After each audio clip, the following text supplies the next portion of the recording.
Welcome to Super Nutrition Academy's Health Class with your host and registered holistic nutritionist, Yuri Elkame. Tune in each week for up-to-date insights on breaking health news and best practices on how to eat for awesome health. It's time to get smarter, healthier, and regain your sanity in a world of information overload. And don't forget to join Yuri at supernutritionacademy.com so you too can master your nutrition and health. Hey guys, welcome to another episode of the Super Nutrition Academy Health Class. Today I've got my good friend Sean Croxton, the man behind Underground Wellness. If you've been online over the past couple years, or on iTunes, or on Blog Talk Radio, I'm sure you've seen his smiley face with his awesome insights into alternative health, holistic nutrition. He's got tons of great guests that he's interviewed and done work with. And what's cool about Sean is that he and I have very similar views on nutrition, and I actually reached out to him a couple years ago. I think it was because of one of your YouTube videos talking about poop, and I was like, when I saw that, I'm like, this guy's on the ball. So that was our initial bond, I think, and so I thought, it's been 50 episodes or so too long that I haven't invited him onto the show. So welcome, buddy. Thanks, Yuri. So good to be here. Yeah, absolutely. So before we started, you were mentioning, as you know, I'm always looking to bring kind of newsworthy topics to this podcast and then kind of dissecting them. And you brought up two really cool ones that you came across on CNN. Why don't we look at the first one, the one with the snacks in children's schools and stuff, and maybe kind of give our listeners a bit of background as to what that is. Yeah, and like I said earlier when we were off the air, I kind of feel like these stories are kind of cycled every 6 months or so, and kind of like made to appear like they're new, because I feel like I've heard these stories before. The USDA, is that the title of it is New Federal Rules Require Healthier School Snacks. And some of the little bits here are the USDA, the United States Department of Agriculture's new Smart Snacks in School nutrition standards represent the first nutritional overhaul of school snacks in more than 30 years. Regulation set limits for fat, salt, and sugar sold in places such as vending machines and snack bars. School foods must contain at least 50% whole grains or have a fruit, vegetable, dairy, or protein as the first ingredient. Foods that contain at least 1/4 cup of fruit and or vegetables will also be allowed. Furthermore, beverages will be under the microscope as well. Sports drinks that contain relatively high amounts of sugar are prohibited, but the low-calorie versions will be for sale. Low-fat and fat-free milk, 100% fruit and vegetable juice, and no-calorie flavored waters are permitted. Potable water must be available to kids for free where meals are served. And so it's one of those stories where it's good, but then it's not so good because if you consider, low-fat and fat-free milk have less calories, but they're also less nutritious and don't give people, the fats that they need. And it's not even a real food. I always say that God or whoever it was put fat in the milk for a reason. Kind of concerns me when it talks about no-calorie flavored waters being permitted, because that makes me think, hey, so they're taking the sugar out, which is a good thing, but they're also putting probably aspartame or Splenda or something like that, some type of artificial sweetener, which isn't good for you, into the beverage. And so it's a step in the right direction, in my opinion, because, maybe they are making people more aware of their decisions. And at least these federal folks at the USDA are trying, maybe. I hate to be the conspiratorial person out there who always says everything they do is bad, but it is a move in the right direction. But it's not the best. But at the same time, you can't put an apple in the vending machine. It goes bad, And so I have friends out there who have food businesses, and, they lose a lot of money because food is perishable. It goes bad if people don't buy it. And so from a business standpoint, I get it. But from a nutritional standpoint, it makes me go, it's not really that much better. What's your take? Yeah, I agree. I think it's a step in the right direction in the sense that, these governing bodies are more aware of the problem that, sugar, in some cases, obviously the fats and processed foods are an issue too, are problematic. But my concern is that they're not focused on the quality of the food. It's my concern with the way people see nutrition from those governmental agencies is very quantitative. It's not qualitative, right? So they're thinking about how many calories does this have, or how much sugar does this have, or how much salt or fat does this have? And it's not about what is the quality of this food to begin with. right? So if the vending machine is selling Coke and now they're selling Diet Coke, is that a step in the right direction? I mean, I don't think so. I'm sure there's some dietitians and other people who debate that, but I think hopefully it's moving things in the right direction. Obviously, hopefully it'll benefit. Even just reducing sugar contents in food will benefit kids. But it's tricky because, like, when I was in school, I don't know if you guys had this in high school too. I mean, we had vending machines that were like the Toronto School Board was paid money by Coca-Cola to have vending machines in the schools, right? So, and we've all heard of schools, having budget cuts and extracurricular activities been cut down because they don't have enough money. When you run into those problems, and then you see Coca-Cola or Pepsi come through and say, "Hey, we'll give you $1 million if you put our vending machines in this number of schools." Now you've got a dilemma, right? Yeah. So it's obviously the utopian scenario would be kids come to school with their own food that's made from home, that was grown in their garden. Mm-hmm. Yeah. That's not the reality of the world we live in. So I don't know. It's tricky. I mean, what do you think would be maybe a complementary strategy, or maybe a better alternative to a lot of the vending machines and the cafeteria type food that we now see? I think it would be amazing. I'm not sure how realistic this would be. If there was like a school garden, sounds very utopian and whatnot, but if there was a school garden that got the kids more involved with food production and started to learn what real food actually is, because I know most adults don't even know what real food is right now. But so if we can teach them as young people, that'd be great. Not that the vending machines are going to change. The vending machines are always going to be the way they are. I mean, let's just be honest. We can have, baked Lays instead of the fried stuff. We can have granola bars instead of candy bars. And again, that is a step in the right direction, I guess. But if you can get kids involved with food production, maybe that's something that they can kind of take home with them and encourage their parents to be a part of. Like, hey, mom and dad, we've got a yard in the back. Hey, why don't we try growing some tomatoes or some apples or something like that? I think that would be fantastic. Is it realistic? Is it going to happen, everywhere? Probably not. And so, for me, I think that the best thing that anybody can do when it comes to this is, hey, if you're a parent out there, start sending your kid to school with a brown bag or whatever it is these days, with actually some real food in it, and teach your kid that, hey, this is going to make you feel better. This will make you smarter. You'll be able to, study and have more focus and all of this stuff. But, again, I'm living in a world of utopia when it comes to this answer. And I think, the world needs people that are unrealistic, right? Because that's how change occurs. Yeah. And I completely agree with you on that point of the school gardens. We actually did an episode a couple episodes ago about, there was a piece in the news, and then I did some further research into a number of different studies that have looked at, in Canada at least, there's a lot of schools now in Ontario and BC, around Vancouver, that are now adopting gardens in the schools, and the kids are getting involved in the growing process. And our 2.5-year-old Oscar, at his Montessori school, they have a garden as well. And they actually, one of the cool things that they did in the class was during the winter, they grew, I can't remember what it was, a tomato plant or a bean or something. So they grew it from a seed. But what they did is they put it in a glass container so so the kids could see the roots and how they grew into the soil. And I thought that was really cool, as opposed to being kind of in an opaque planter. And so it gave kids a really cool sense of, this is actually how it works. These are the roots. And then they obviously took it and kind of planted it outside in the spring.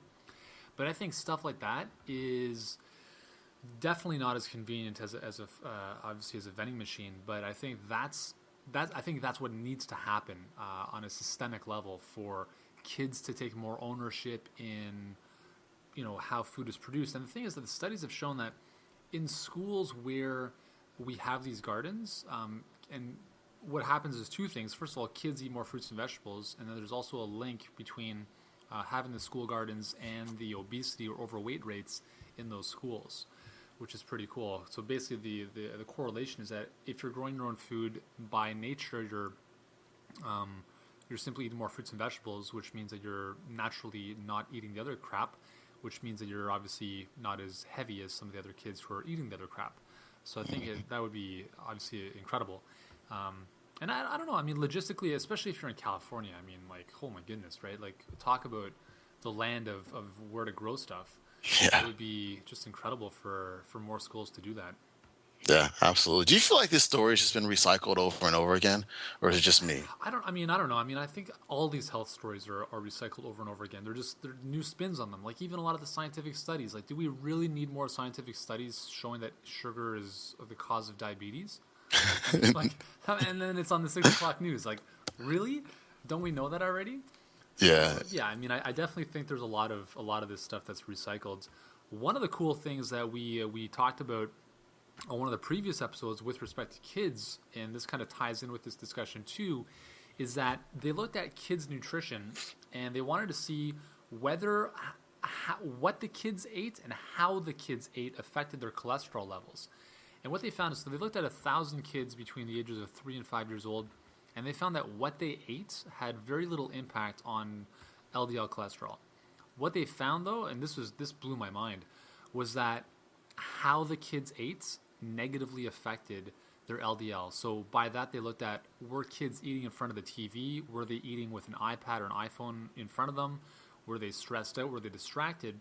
And if those scenarios were present, they correlated with a higher level of LDL, which I found was fascinating because, we've been telling, I mean, even adults, right? Eat your food in a more mindful environments, right? Don't eat in front of the TV.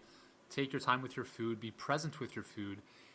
But now, I mean, science at the ages of 3 and 5 years old is showing that this stuff is affecting our blood cholesterol, which is crazy.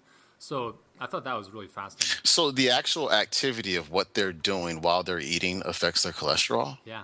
I don't know how they were able to separate the variables, but those are the findings. I mean, I found that really astonishing. Yeah, that's pretty fascinating. I wonder what the mechanism for that is. Like, what's causing those changes in their blood chemistry? That's pretty trippy, man. I didn't even hear about that one. Yeah, Huh? We need a media report about that one. Yeah. You know what I mean? Can we get that on CNN, please? Honestly, that was just incredible stuff. Okay, so moving on with the kid stuff. Obviously, if kids are eating more fast food, if they're eating the stuff in the vending machines, the chances of them becoming overweight and obese becomes a problem. And you brought up a second story that you came across before we started the interview here with respect to, and this has obviously been big news as of late, is that obesity is now being defined as a disease. And maybe you can elaborate on that. The American Medical Association, this is from CNN, it's called Physicians Group Labels Obesity a Disease. The American Medical Association has adopted a new policy that officially labels obesity as a disease, requiring a range of medical interventions to advance obesity treatment and prevention, according to an AMA statement. Again, something I feel like I've heard before. However, I'm on the fence about this one, similar to the previous story that we talked about. I like it because it will allow people to be insured. Insurance will cover some of the things that they're trying to do to overcome their obesity, possibly such as hire a trainer, get a nutritionist, get a functional diagnostic nutritionist like myself, because when I was working with clients, medical insurance would seldom, if ever, cover my services. And so that's the good. Actually help them. Seriously, it's a trip. And so that's the good part of it. The not so good part of it is that I feel like most medical doctors, but not all, but most medical doctors are not properly equipped to deal with diabetes. And we can just start with number one, is just nutrition. Medical doctors don't know anything about nutrition. And if this were to go in effect and they had to start to treat their patients nutritionally for obesity stuff, then I don't think that doctor is actually going to enroll him or herself in a nutrition course to learn about this stuff. I just don't personally see that happening. On top of that, most medical doctors don't take a functional approach to medicine. They kind of they don't look at how all of the pieces connect. They don't look at how, your digestion affects your toxicity level, which affects your metabolism, which affects your obesity. They don't look at things that way. They just kind of, hone in on the obesity and may just consider it a calories in, calories out problem, which, most of us know that, hey, calories are important, but there's so many other pieces to that puzzle that aren't addressed when you just simply tell somebody to eat more or I'm sorry, to eat less and exercise more.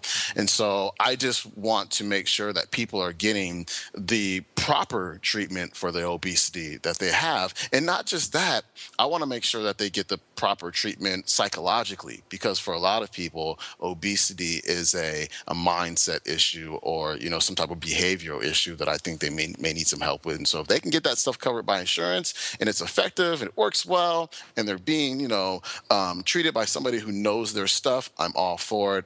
If not, then I'm kind of against it. Yeah.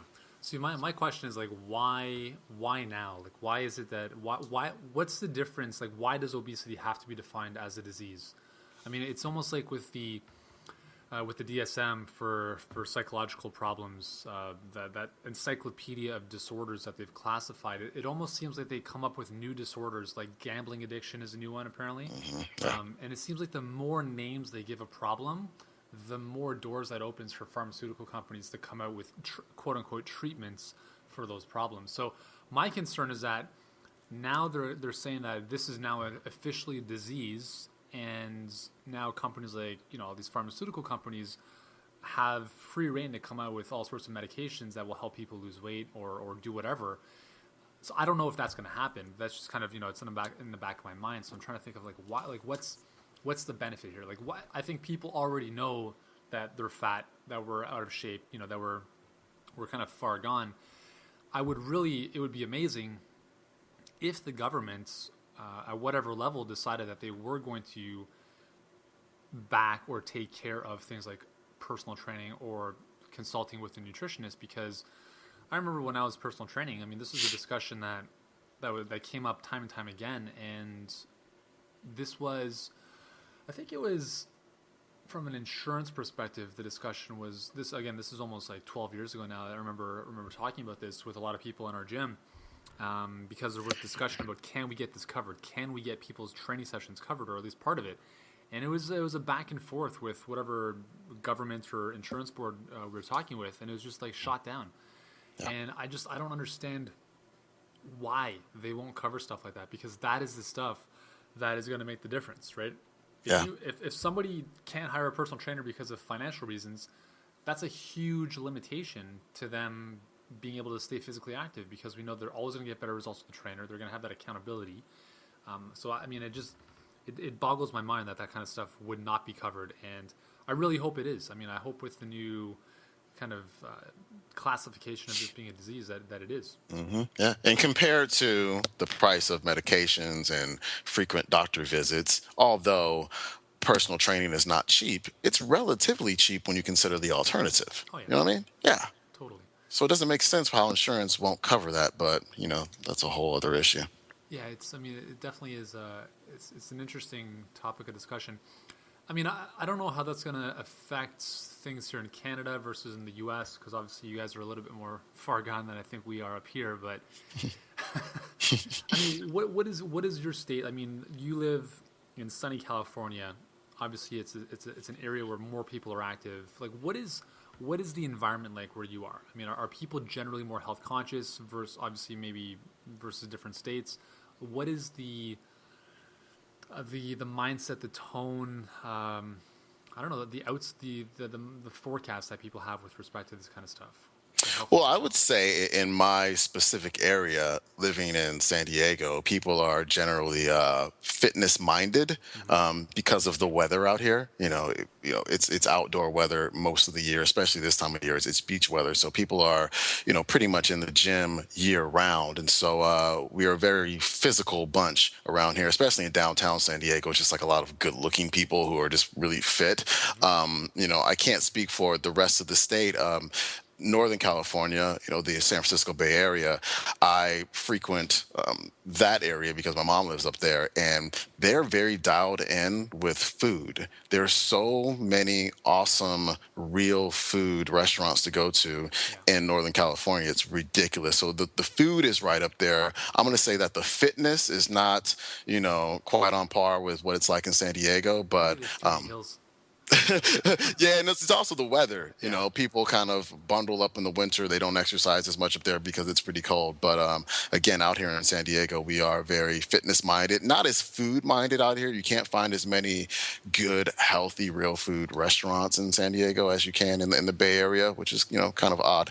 But we do take care of our bodies for the most part here. However, I was at the San Diego Fair on Sunday, and I was with my friend. I was like, "Are you looking around right now?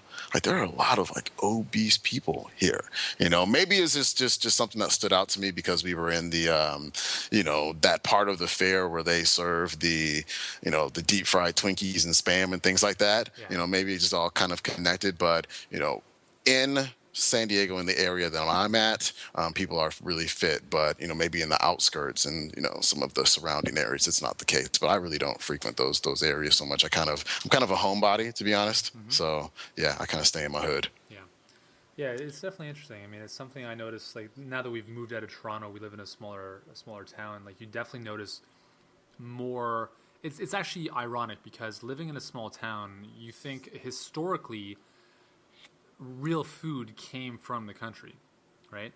So you think that living in a city, it'll be a little more processed, a little more urbanized, and you kind of go to the country for more real food and that kind of stuff. But it's funny because the further you move away out of these metropolises in North America, especially, the fewer options you have in terms of healthy food. It seems like whenever you go out to a small city or a small town, it's all these fast food joints, and very, very, very few options for healthy eating. I mean, in our town, we're lucky that we have a farmer's market once a week.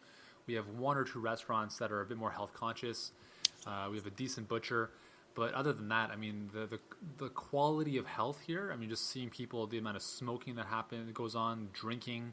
Like, the biggest attraction in our town is the liquor store.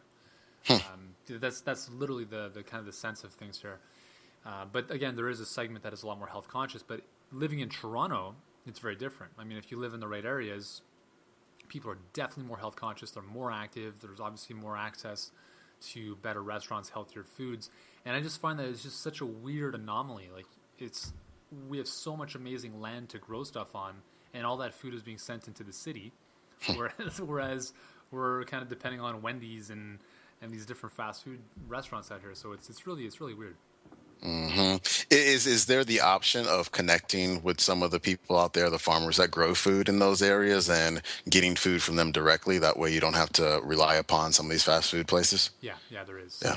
But again, if you look at, like, just going to the grocery store, and if you look at what people are putting on their conveyor belt, conveyor belt, it's actually pretty scary. I was actually thinking of starting a photo blog of taking a picture of people, the food they put on the conveyor belt at the grocery store, and then taking a picture of people's recycling bins on recycling day. Because just going for walks around town, this is actually really interesting for anyone to do, is you can tell a lot by, I mean, what people put in the recycling bin.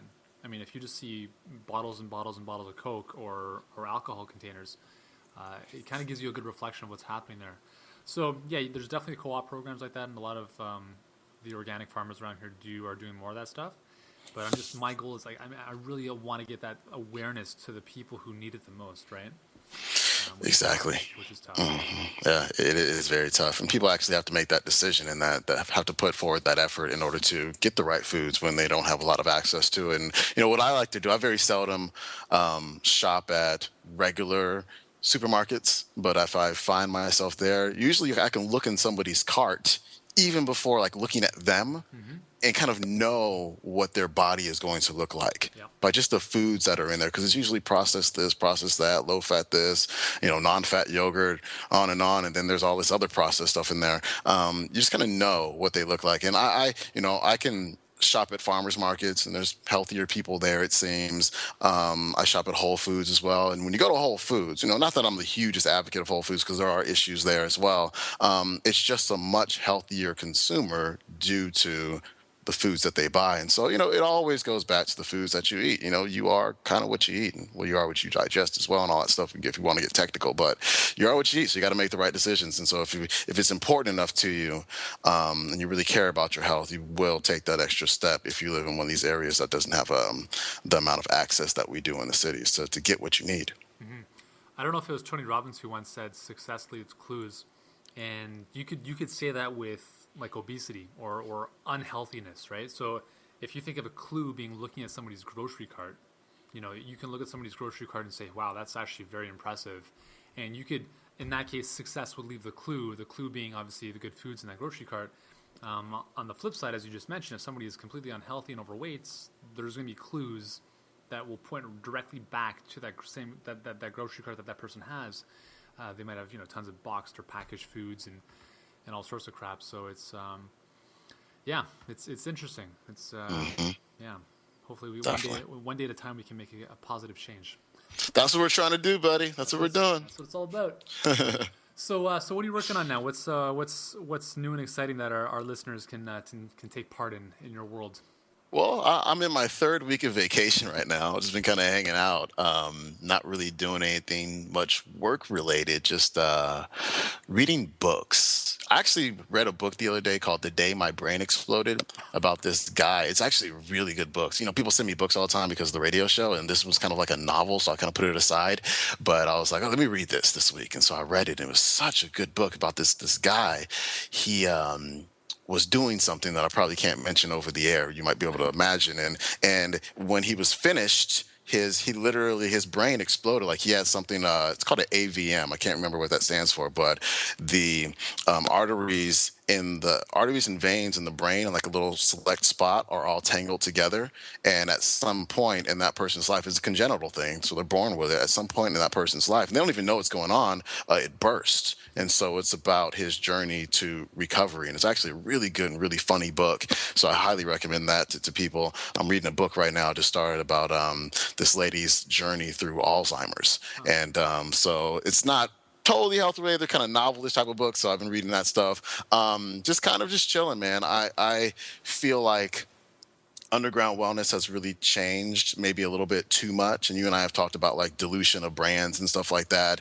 I really want to get back to the old school, what made underground wellness popular and, had raving fans and whatnot. And that's like getting back to the food and the health stuff and, sticking it to the man and, educating people in a way that they can understand about what they should eat and how they should take care of their bodies and, wipe out some of this extracurricular stuff that I've been talking about over the last year or so, and just really dialing it in. Yeah. And I'm about to go pretty buck wild with content, blogs, podcasts, and get back to what made this thing popular, which is doing a lot of YouTube videos and just being the voice for this segment of people who really want change in the food industry. And the other day was a wake up call. I was on this top 15 list of, what was it?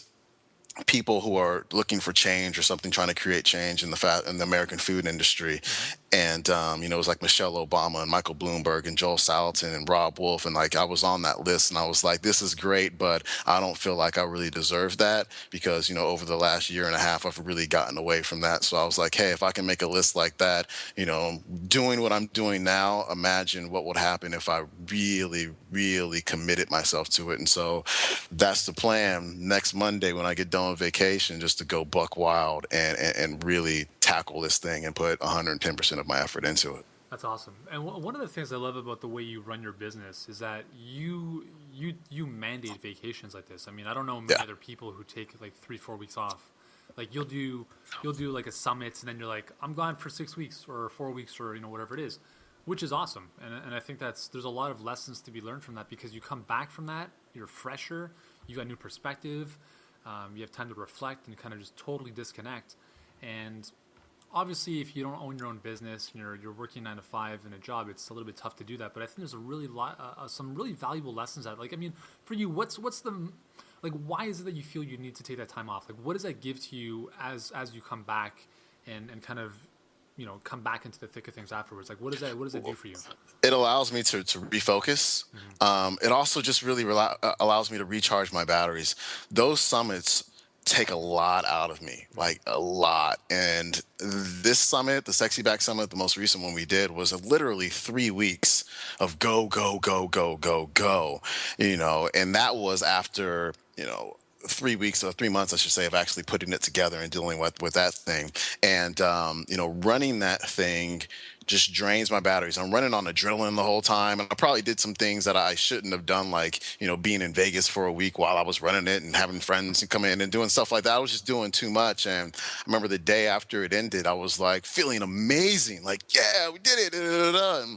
But the day after, like there was about 2 or 3 days there where I was like, yo, I honestly feel like I have a bad case of exhaustion. Like when celebrities and stuff will cancel concerts and be like, yo, I've got exhaustion. You're like, what? Like I honestly felt that way. Not that I'm a celebrity or anything. I just did not want to get out of bed. I just wanted to just lay there and recharge. And so, I'm all about listening to your body. When your body says, hey, shut it down, I think it's a really good idea to shut it down. Like you said, not everybody can do that. You and I run our own businesses. I have an assistant who will kind of, take up the slack for me with emails and customer service and all of that stuff. And so I'm very fortunate to have her here. But every time I return, after my vacations, I feel just so pumped and ready and focused and just ready to take over the world. And, I'll crank it out hard for a good 6 months. And then, I'll probably take a couple of weeks off and then come back strong again.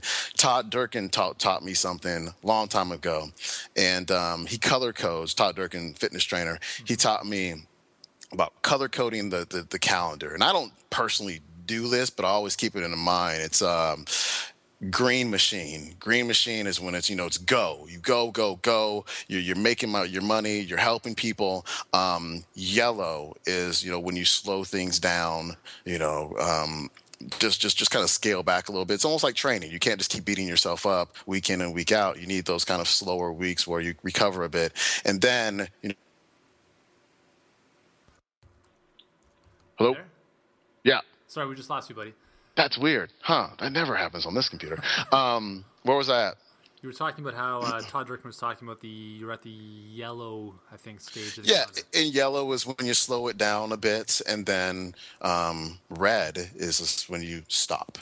And, I decided, hey, it's time to stop, recover, recharge, and then come back stronger next time. And so that's it. And hopefully it encourages other people to do something similar, if you can, to chill out, relax and take a break, and you'll feel a lot better. And I know a lot of people, hate to go on and on, I know a lot of people who don't take a break, and I just kind of see what happens to their health and to their life and to their relationships when they're always go, go, go, go, going, always about business, but never really balancing their life out. And I honestly, I just don't want that to happen to me ever in my life. That's great, man. I think if you don't take a break, you will break eventually. Yes. So that's awesome, and I'm happy that you're doing that. All right, buddy. So I want to thank you very much for joining us. So we've had some really good discussion. For everyone who's listening, you can check out Sean's workings at undergroundwellness.com. That's probably the best place, right, buddy? Yeah, that's where everything's at. Yeah. It's the hub. He's got tons of amazing stuff on YouTube. He's got a podcast on iTunes. Just tons of great stuff. And obviously, as you mentioned, he'll be back in content machine mode very shortly. So, thank you very much for joining us, Sean. It's been a pleasure. And for everyone listening, check out undergroundwellness.com. And if you got any questions or comments or feedback or anything like that for Sean, you can always leave them on the blog over at supernutritionacademy.com/blog. And until then, I look forward to seeing you guys in the next episode.